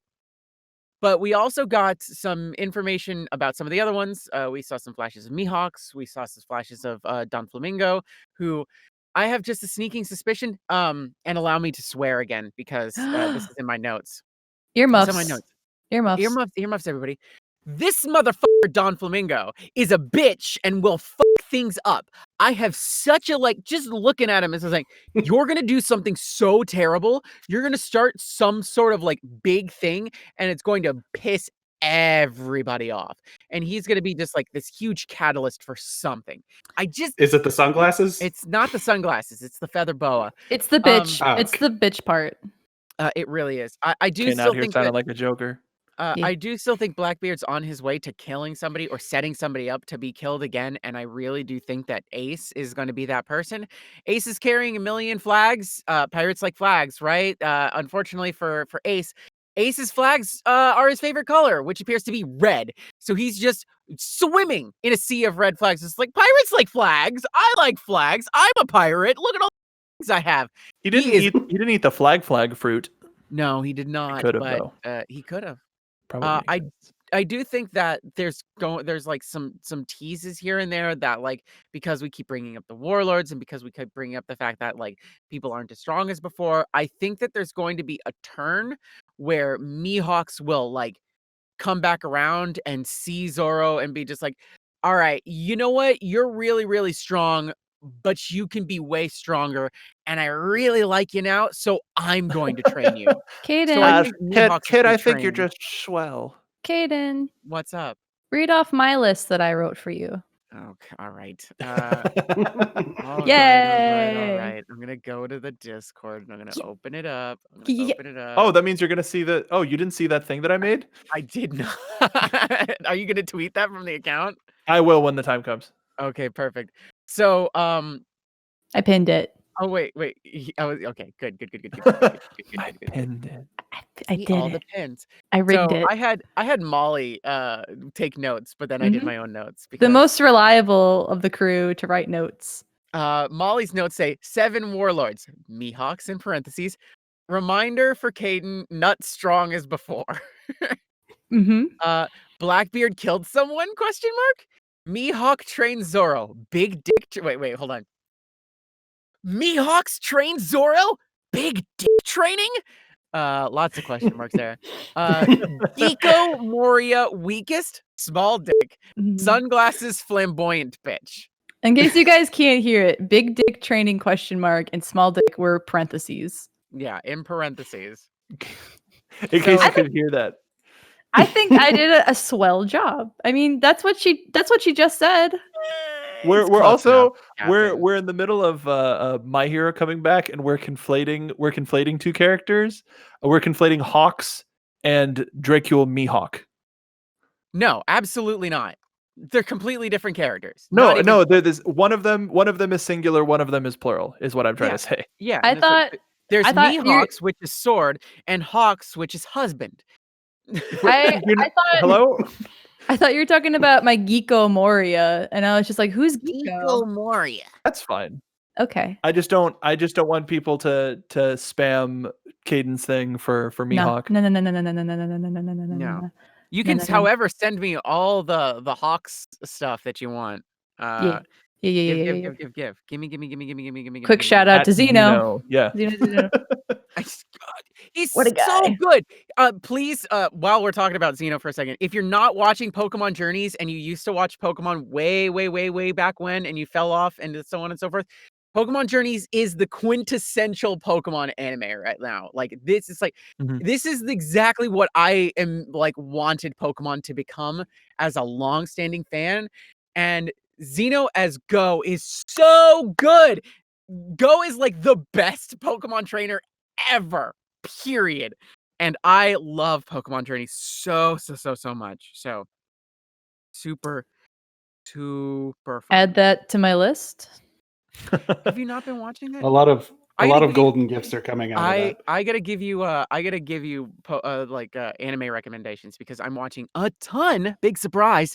But I'll do that off mic. Unless you want to hit me up on social media, which what's our social medias there, everybody? I'll start us off. Oh, are we wrapping up? We had one more segment. We're wrapping up. No, we have All another right. segment. Yeah, Wow. remember the quiz part? Caden came in hot in this episode. She's Look, trying to end hot. Listen. We've been recording. Listen, we're getting close to that 2-hour mark. We don't want to go too far, do we? Do we? I mean, Caden does have a championship title to defend. Fine. All right. All right. So anyway, if you do want other anime recommendations, because I do watch a ton of anime, you can just kind of ask me on social. Does everybody want to do the social thing now, or we plug we our doing various that? social we doing it. We're going home, baby. We're going home. So I'll plug mine. You can find me at Caden Jensen on Twitter, on Tumblr, and on Instagram. That's KDINJENZEN. And you can also find me on the Rooster Teeth website at Caden, which is just KDIN. Boom. I'll see you on the socials. Hey, Molly, the captain of the ship. You want to take it from here? Yeah, you can throw it to me.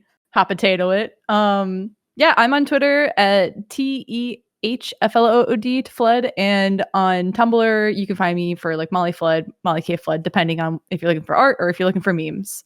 Al? You can find me on Twitter at Al McClellan Jr. ALMCCLELLANJR. That string of letters should find everything else. So good luck. And you can find me on Twitter, Instagram, Twitch at Mark B. Donica. And you can follow the show at Yayo Talk Show, going along with how most arcs and sagas have ended. Now that you've listened to this whole episode, first of all, bless your heart, you've joined our crew. With that comes the responsibility of telling your friends, leaving a comment, and following us on Twitter at Yayo Talk Show, and letting Caden watch the show in peace. So come aboard, and we'll see you next time on Yayo Talk Show. Talking about One Piece.